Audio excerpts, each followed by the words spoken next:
Bueno, mis queridos amigos, con el permiso de Evelyn, yo voy a iniciar mi entrevista. Vamos a ver si mi entrevistado me escucha. Enrique Ochoa Antich. Enrique, ¿cómo estás? Buenas tardes. Te escucho perfectamente. Bueno, Enrique, muy bien. Juan Carlos, tú eres el que cazaba elefantes. Dime. Tú eres el que cazaba elefantes. No.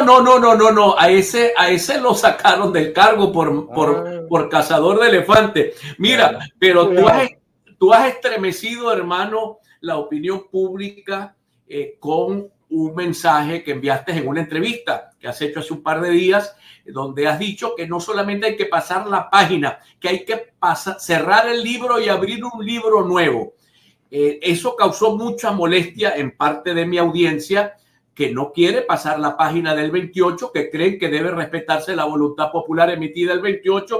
Yo quisiera que tú nos aclararas o nos ampliaras un poco esa posición tuya frente a esta crisis interminable venezolana, esta crisis política que se traduce en otras crisis. Adelante, Enrique. Cómo no, con gusto, Juan Carlos, y un honor estar en tu programa de nuevo. Bueno, tú sabes que yo estoy medio retiradón del activismo político, pero parece que a veces cuando digo algunas cosas, generan alguna opinión. De todas maneras, te explico cuál es mi posición. Mi posición es la de que el 28 de julio no puede ser explicado solamente por una actuación por parte del gobierno, por un fraude que se haya cometido, por un digamos, escamoteo de la voluntad popular, de la soberanía popular, sino también por un conjunto de actuaciones que tuvo la oposición que, vamos a decir, sirvieron de caldo de cultivo a que el resultado terminara siendo el que fue. Una victoria electoral cantada terminó convirtiéndose, hasta nuevo aviso, en una derrota política. Yo siempre pongo como ejemplo el de Chile, cuando hubo el derrocamiento de Allende. La izquierda tradicional inmediatamente se dedicó a un discurso que exclusivamente decía el imperialismo, la CIA, el acorazado que estaba en las aguas de Valparaíso, las fuerzas armadas oligárquicas, las oligarquías chilenas, etcétera, etcétera, y olvidaba la parte de responsabilidad que le correspondía al gobierno de Allende y al MIR y a la izquierda, al MIR aventurero de Enríquez y al Partido Socialista Altamirano, que hasta rompió con Allende, y todo lo demás que propiciaban una revolución violenta. Bueno, yo considero que se cometieron un conjunto de errores si se quería una salida pacífica y negociada, porque si se quiere una salida violenta, entonces usted puede convertir el voto en un instrumento para esa salida de fuerza. La salida de fuerza es más o menos decir, yo voy para las elecciones, te voy a ganar y después te voy a meter preso, que fue un poco lo que algunos voceros importantes de la oposición dijeron en su momento. Ahora, el mundo trató de cambiar eso, pero titerizaron esa candidatura. Solamente para cerrarte la idea, lo que digo es que si hay una responsabilidad por parte de nosotros, vamos a esperar hasta el 10 de enero. Yo comprendo que hay algunos que tienen la ilusión, creo yo que el espejismo, pero tienen la ilusión de que el 10 de enero va a haber un resultado distinto. Si el 11 de enero, efectivamente, quien se juramenta en Capitolio con los generales y almirantes atrás, con las policías a sus costados y con la llave de la bóveda del presupuesto nacional en el bolsillo, es Nicolás Maduro, y el régimen que tenemos ahora es más autoritario que el que era anteriormente, y si no es una dictadura se le parece mucho, entonces tenemos que darnos cuenta de que no solamente hemos pasado la página, sino que estamos cerrando el libro y estamos entrando a una nueva etapa en la cual la oposición tiene que escoger o el camino de efectivamente Estados Unidos, que es la única vía que yo veo de fuerza que tienen,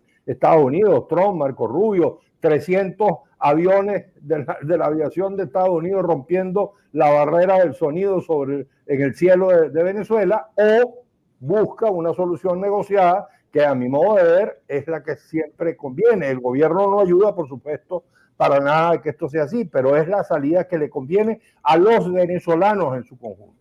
Muy bien, Enrique, por lo que tú explicas, y quisiera, por favor, que abrir el siguiente segmento con la aclaratoria, porque todavía a mí me ha quedado más o menos claro, pero hay mucha gente de la audiencia que probablemente no.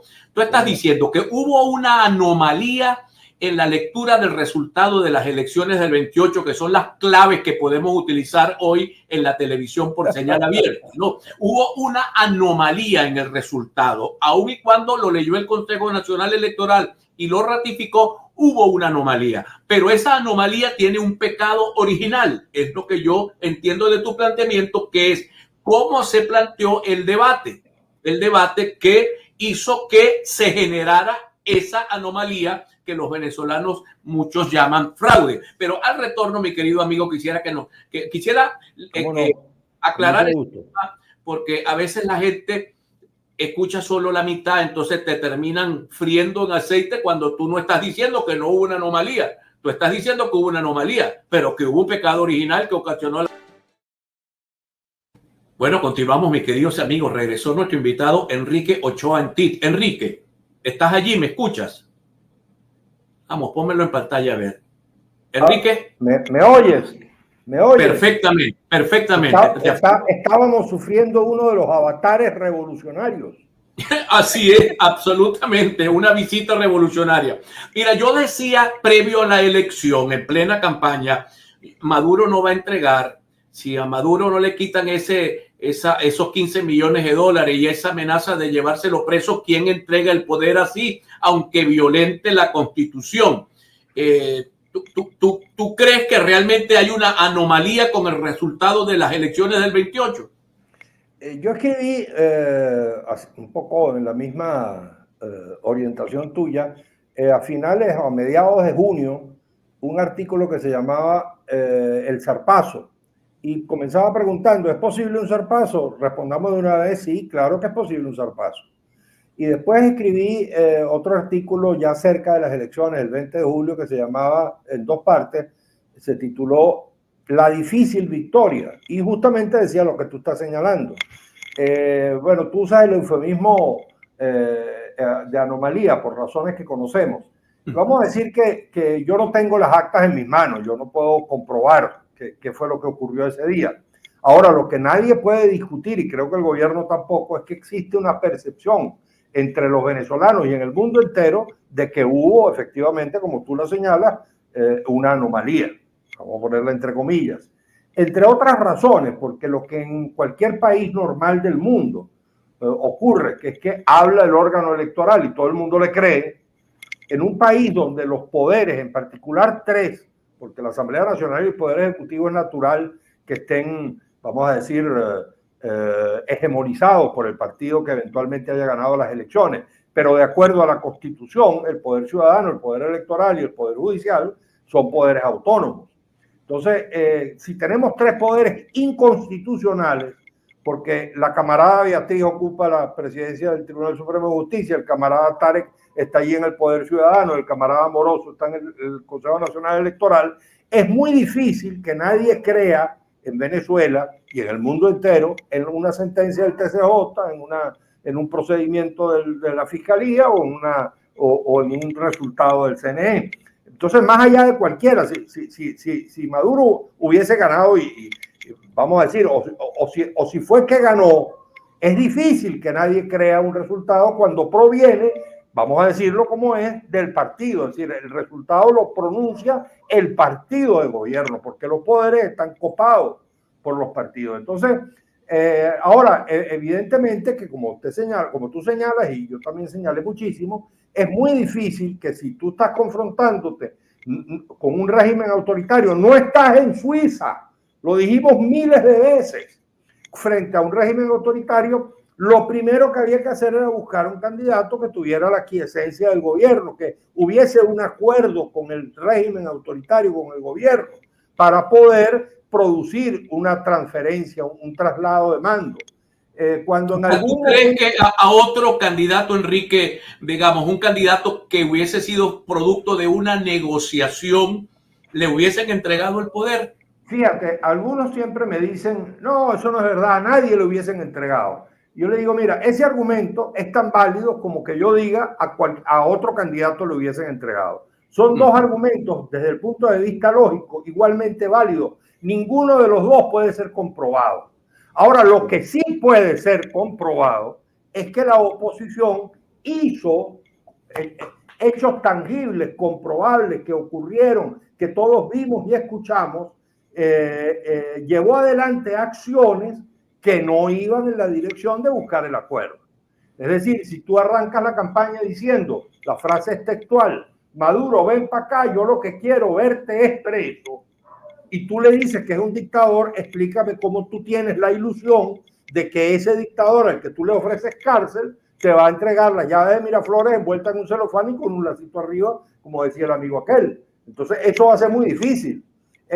Si tiene, como tú dices, tienes que entender que un régimen autoritario que tiene unas recompensas, a mi modo de ver, indignas, porque a mí me parece, yo leí el informe de la Fiscalía de Estados Unidos, además ahí no hay derecho a la defensa de nadie en ninguna parte del mundo cada vez que Estados Unidos comete esos atropellos, pero en todo caso hay una recompensa en Estados Unidos, hay un juicio en la Corte Penal Internacional, etcétera, etcétera. Es muy difícil que sin un acuerdo, incluso creo yo, de cogobierno, si quizás hubiésemos primero presentado un candidato que tuviera la quiesencia del gobierno, y en segundo lugar se le ofrece como solidaridad Lech Walesa, que es un héroe de la oposición democrática frente al comunismo polaco, le permitió al comunismo polaco cogobernar con solidaridad, y los comunistas tenían presidencia, jefatura del Estado, jefatura de la Fuerza Armada,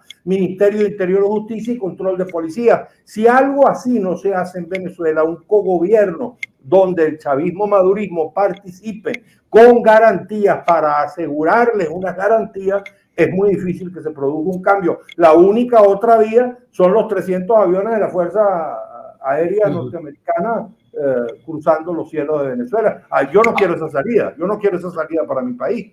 Sí, ahora fíjate tú, lo que estoy leyendo de lo que me estás diciendo es que el acuerdo de Barbados fue absolutamente insatisfactorio, no complementó todo eso que tú estás diciendo, solamente era algo para dirimir el asunto en una elección y no iba al fondo del asunto. Explícanos. Sí, porque yo tengo la impresión de que la oposición cada vez que iba a los acuerdos, iba a las mesas de negociación, pensaba solo en sus propios intereses. Y entonces lo que colocaba siempre sobre la mesa eran temas sobre las garantías electorales. Y cuando uno va a una negociación, uno tiene que ponerse un ratico en los zapatos del otro. Y tienes que comprender al otro y conocerlo y saber cuáles son las expectativas del otro. Entonces creo yo que nunca se plantearon estas cosas en una mesa de negociación. Un cogobierno, alguien de la oposición PUD se atrevía a decir cogobierno con el chavismo, madurismo. Bueno, lo hubiesen fusilado en las redes, porque una de nuestras tragedias es que hemos tenido un liderazgo que se deja llevar por las redes. Por cierto, que te quiero decir aquí con toda responsabilidad y a riesgo de ser antipático y de ser impopular, que yo no solamente adjudico la responsabilidad en el liderazgo, yo siempre digo que la responsabilidad también la tienen los pueblos de las cosas que ocurren. Los 14 años de destrucción nacional que fueron los gobiernos de Chávez, no solamente son responsabilidad de Chávez, ni del chavismo, ni del PSV, ni de Diosdado, ni de Maduro, fueron responsabilidad esos años de quienes votaron por un proyecto político que destruyó al país. Bueno, yo creo que aquí 2 millones de compatriotas se equivocaron y escogieron una vía que, aunque era electoral, era de fuerza, porque ese es el otro problema, Juan Carlos. Yo creo que explícanos eso, electoral pero de fuerza. Exacto, vale la pena explicarlo. La ruta democrática, mejor dicho, la ruta electoral no es igual a la ruta democrática. La ruta democrática contiene la ruta electoral, pero solo es parte de la ruta democrática. Es decir, la ruta democrática tiene voto, por supuesto, tiene que ir a elecciones, pero también tiene acuerdo, reconocimiento del otro, consenso con el otro. Si usted solamente escoge el voto y entonces con el voto dice, mira, yo voy para elecciones, te voy a ganar, pero después te voy a meter preso, ¿no? Y voy a ganar, pero sí, por eso es que yo decidí en un determinado momento votar por Edmundo, porque cuando él llegó planteó un discurso diferente. Lamentablemente creo yo que fue titerizado y y opacado por el extremismo opositor y liquidó esa posibilidad que existió en ese momento. Enrique, tengo que despedir el segmento, pero yo quiero que continuemos que continúes acá con nosotros, porque ahora vamos a analizar un poco dónde estamos parados y hacia dónde podemos coger. Y si me voy un poquito a lo que tú dijiste, no, en algún momento escribió el padre Ugalde. El padre Ugalde escribió algo que la gente se le olvidó. Nos hace falta Wolfgang Larrazábal, dijo Ugalde en aquel momento. Se nos olvidó ese artículo, ese llamamiento del sacerdote, y creo que tomamos una vía que el gobierno pareciera que no estaba en ningún modo dispuesto a aceptar, pero eso lo discutimos al retorno. Vamos con Evelyn Castro para que cierre el segmento. Vamos a despedir el canal y despedimos la radio y seguimos en las redes sociales que tenemos. Esto va a llegar a 1000 y varias personas, a 1000 y tantas personas en vivo una vez que despidamos al canal. Hacer un cortecito breve, Yasmín, para venir inmediatamente con Enrique. Si disfrutas de nuestro contenido en A Punto con Juan Carlos Fernández, no olvides darle like, me gusta, la manito a todos los videos y comentar y compartir con tus amigos. Tu apoyo es fundamental para que sigamos creciendo. Y no olvides suscribirte al canal para no perderte nada. Gracias por ser parte de nuestra comunidad. Continuamos A Punto con Juan Carlos Fernández. Amigos, con Enrique Ochoa Antip. Para cerrar un poco este tema y ver el horizonte, hacia dónde vamos, Enrique, te decía, a mí me parece que Edmundo fue el Wolfgang Larrazábal, pero llegó como que tarde a la fiesta, porque además Edmundo, cuando lo nombran candidato, lo primero que se le ocurre decir, a mí me pareció una inocentada, él dijo, yo llego hasta el 28, el 29 le toca encargarse a María Corina. Entonces imagínate tú. Escucho tus opiniones. Es que justamente yo creo que dolorosamente hay que decirlo, a Edmundo le faltó, vamos a decir, personalidad y resiedumbre como líder. Él no era. Se les ocurrió una cosa medio choreta, porque la verdad sea dicha, yo le pido a los opositores que más allá de las preferencias, de las antipatías que puedan tener por una u otra candidatura, por un liderazgo, por otro liderazgo, era lógico que si se había postulado una candidatura que fue decidida por primarias y esa candidatura, como muchos alertamos durante mucho tiempo, no iba a poder llegar hasta el final, usemos la frase, porque estaba inhabilitada y lo dijimos desde el principio, es una necedad que se permita a los inhabilitados postularse en las primarias. Si esa candidatura no podía llegar a las elecciones, y ya no se podían realizar primarias, lo natural era inmediatamente buscar al siguiente líder que parecía ser el más importante de todos los líderes populares que tenía la oposición, lamentablemente con un rechazo muy grande por parte de un sector extremista, que es el gobernador del principal estado, del estado más poblado del país, que acababa de ganar esas elecciones con el 53%. Algunos dicen, bueno, con él tampoco hubiesen entregado. Yo no sé, no lo sabemos. A mí me parece un poco curioso que el gobierno haya permitido incluso que la tarjeta de la MUD llegara hasta las 12 de la noche, permitieran que él inscribiera su candidatura y le dejaran la tarjeta de la MUD, que todos sabemos que era el principal instrumento desde el punto de vista electoral de la oposición. A mí me parece que quizás el gobierno hacía el cálculo, bueno, la gente de una cierta oposición no va a votar por Rosales, pero si los resultados son los que la oposición está diciendo, es evidente que con cualquier candidato se hubiese ganado, porque lo que estaba ganando más que el candidato y más que un líder de la oposición era el no Maduro. El candidato era el no Maduro, no queremos más el gobierno de Maduro. Y se lo dijimos mucho al gobierno, caramba, 27 años ya es suficiente gobernando este país. Bueno, entonces, cuando salió esa candidatura, entonces inmediatamente se acometió una campaña de destrucción personal de esa candidatura, de una manera totalmente, a mi modo de ver, infame, inaceptable e inconveniente para los intereses de la oposición. Entonces, claro, ahora nos queda la duda, y si con esa candidatura nos hubiesen reconocido, Y si de pronto Rosales, por la relación institucional que había venido construyendo con Maduro, logra una negociación en medio de la campaña electoral, si Rosales se entrevista con Maduro, que quizás lo hubiese hecho en medio de la campaña electoral, y llegan a un acuerdo de cogobierno, gane quien gane, ese resultado no habría sido mejor que el pantano en el que estamos metidos. Es el llamamiento que yo le hago un poco a la reflexión a los sectores más radicales y más apasionados de la oposición. Se necesita un pequeño cambio, el resto viene después. Así han sido todas las transiciones democráticas en el planeta. Sí, para que Ricardo Lagos pudiese ser presidente, necesariamente tenía que ir al gobierno Patricio Aylwin. Imagínate tú que haya una elección en Cuba y que el candidato sea el actual secretario de Estado norteamericano, que tiene derecho a ser presidente de Cuba porque él nació en Cuba. Los hermanos Castro le van a permitir que él participe en la elección como candidato cuando sabe que lo primero que va a arrancar es un trapiche para moler gente. Ese es quizás el tema. Pero ahora, ¿para dónde vamos? El gobierno brincó una barda imaginaria muy grave. El gobierno de Maduro se saltó la elección. Eso es una realidad de perorgullo. No hay que discutirla, ¿no? Porque yo creo que los números están allí visibles para todo el mundo, hasta para el propio gobierno, que es el primero que tenía los datos. ¿Cómo recomponer este asunto y que Venezuela vuelva más o menos a un cauce semidemocrático para poder intentar una ruta que nos permita salir, si es que es posible salir definitivamente de este largo gobierno de 25 años?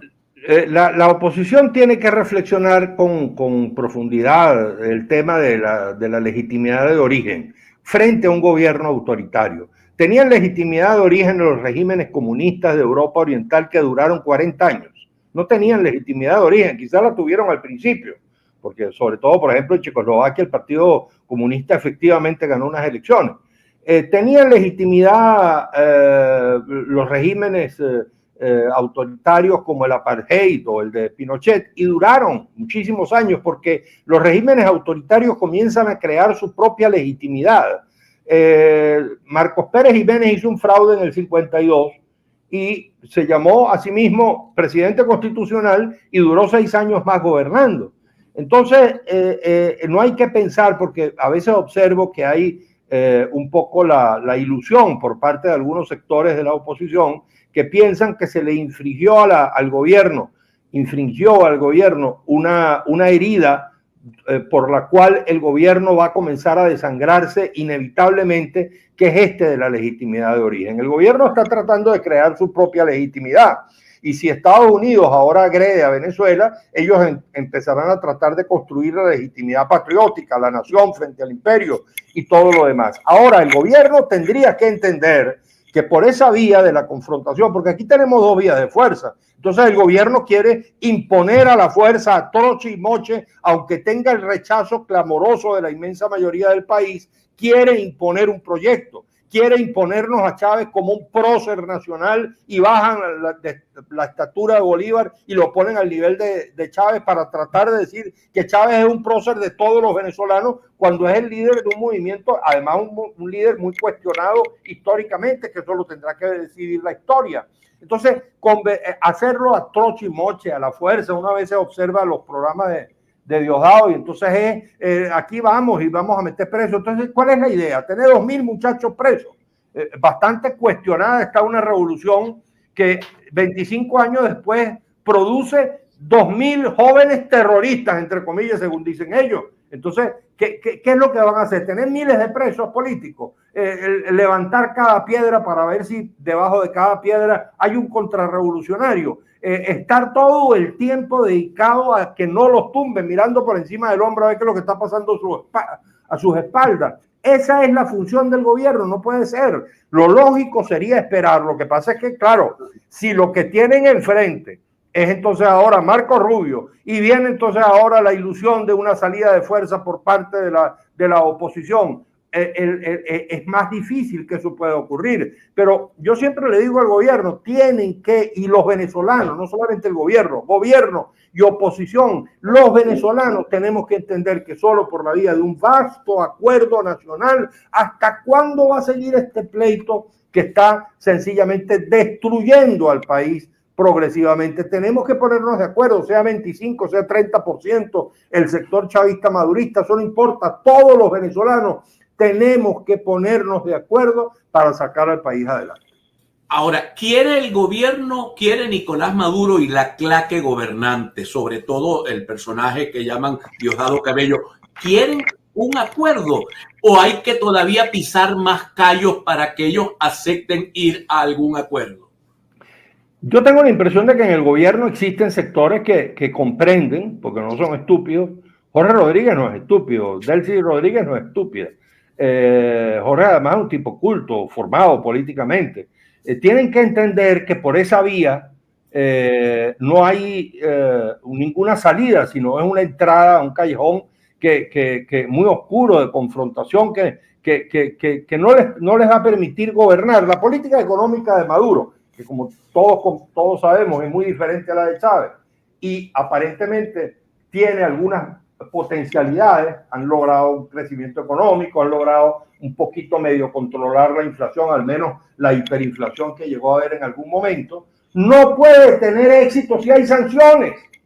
Y si no nos entendemos los venezolanos y si Venezuela no se entiende con Estados Unidos, van a seguir las sanciones y no podrán venir las inversiones que necesitamos. Nosotros los venezolanos necesitamos, y los chavistas que están en el gobierno deberían entenderlo, necesitamos inversiones de Estados Unidos y necesitamos inversiones de China, y eso lo deberían entender los opositores. Necesitamos inversiones de todos para poder reconstruir la industria petrolera y para volver a tener, aunque sea que quizás no era lo que se habría deseado, pero en el año 98 teníamos 12.000 industrias. A los 3, 4, 5 años de Chávez ya teníamos 4.000, 5.000 industrias. Y hoy tenemos 2.000, según dicen algunos, o menos. Ahora, Enrique, mira, nuestra audiencia, voy a tratar lo que pasa es que vivimos en una especie de caja de ecos, ¿no? Aquí solo se quiere escuchar lo que yo quiero escuchar. Nos pasa lastimosamente. El país tiene en este momento el grave daño hecho, ha dejado como poca capacidad para la reflexión, ¿no? Así es. Pero, a ver, si en mi casa se meten 4 malandros y yo llamo al 191 o al 911 y resulta que el 911 está con los malandros, bueno, a mí lo que me queda es abrir la ventana y gritarle al vecino, hey, venme a ayudar, trae a tus hijos para que me ayuden porque estos tipos me van a acabar con la familia. O sea, en este momento la población venezolana, la población que votó por Edmundo, frente a esto que está ocurriendo en Venezuela, está indefensa. También hay que ser y entender que están mirando por la ventana tratando de gritarle al vecino, ayúdame porque estos tipos me acoquinaron y lo que me están haciendo es que mis hijos se me vayan todos de Venezuela. A mí no me gustan a veces esas comparaciones porque son a veces imperfectas, vamos a decir, porque a veces la realidad política no es exactamente igual a, por ejemplo, lo que tú señalas. Yo te podría decir, bueno, si hay un secuestro, lo primero que hace la policía cuando llega no es confrontar a los secuestradores, sino intentar dialogar con ellos y llegar a algún tipo de negociación. Pero independientemente digamos, de los ejemplos que se coloquen, el hecho real es que tenemos a 2 sectores políticos confrontados y que en el medio está el gran país, porque no es verdad, como algunos dicen, nosotros somos el país y los otros no existen.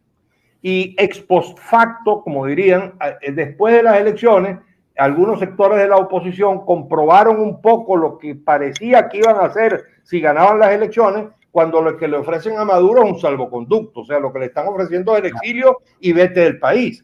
No es eso, lo que necesitamos es formular una proposición de acuerdo. Vamos a decir que los que están entrando al apartamento que tú dices no son unos malandros sangrientos, sino son unos compatriotas equivocados, pero son unos compatriotas. Han cometido muchísimos abusos. La oposición también ha cometido abusos. ¿O es que el 11 de abril no fue un abuso? ¿O es que el paro indefinido no fue un abuso? ¿O es que llamar a una intervención militar extranjera? ¿O es que pedir sanciones que han producido incluso miles de muertes en Venezuela no es un abuso? Eso no es un abuso. Entonces, si no hay un factor de perdón mutuo, hay que ver lo que significó el apartheid en Sudáfrica. Torturados, miles de asesinados, y Mandela fue capaz de sentarse con quienes habían masacrado a 500 muchachitos de 12, 13, 14, 15 años que estaban protestando en Soweto. Y sin embargo, Mandela fue capaz de entenderse. Yo me imagino lo que las tripas le dirían. Yo me imagino lo difícil que para él debe haber sido tragarse ese sapo. Pero él comprendió que la recuperación y la reconstrucción de Sudáfrica sin los blancos no era posible. Y los blancos eran una pequeña minoría. Eran una pequeñita minoría, y sin embargo les reconoció la vicepresidencia, les permitió ejercer la vicepresidencia en un cogobierno durante un largo periodo de tiempo. Entonces, si nosotros los venezolanos no entendemos esto, pues entonces estamos condenados a seguir como estamos. Entonces, que invadan los gringos, si es que los sectores de la oposición extremista lo consiguen, que invadan los gringos y haya aquí una guerra civil y haya miles de muertos. O que entonces el gobierno siga manteniéndose por la vía de tener presos políticos, de seguir reprimiendo, de seguir anulando tarjetas electorales. Bueno, entonces que siga por esa vía. Entonces, no sé, al final el país no gana nada con una confrontación de este tipo. Mira, Manuel Rosales ha dado una declaración hace un par de días, ya con esto estamos cerrando la entrevista, apreciado Enrique, y a veces me preocupa cuando te veo en los programas donde sé que te van a manipular, lo primero que digas lo van a colocar como titular. Y no te preocupes por eso, ya estamos acostumbrados. A eso. Manuel Rosales ha dado una declaración, él ha dicho, mira, aquí debimos haber llegado a un acuerdo previo, aquí hay que dialogar, yo soy un hombre de diálogo, yo soy un hombre de equilibrio político. Bueno, y las flechas fueron muchas y muy variadas. ¿Hacia dónde vamos entonces? Algunos dicen que el acuerdo en Sudáfrica, dicen que no hubiera sido posible si hubiese existido Twitter. Fíjate tú que una de las primeras cosas que hicieron los blancos fue aislar a Mandela, aislarlo en un calabozo aparte, porque ni siquiera su propio liderazgo del partido del Congreso sudafricano, de su propio partido, comprendía lo que él quería hacer. Y cuando los blancos se dieron cuenta que él estaba en una cierta disposición de negociación, lo aislaron, lo pusieron en un calabozo aparte. Y pasaron 5 años, porque es que la gente a veces no sabe, 5 años negociando. Y todas las semanas él salía del calabozo al despacho del presidente, del despacho del presidente regresaba a su calabozo.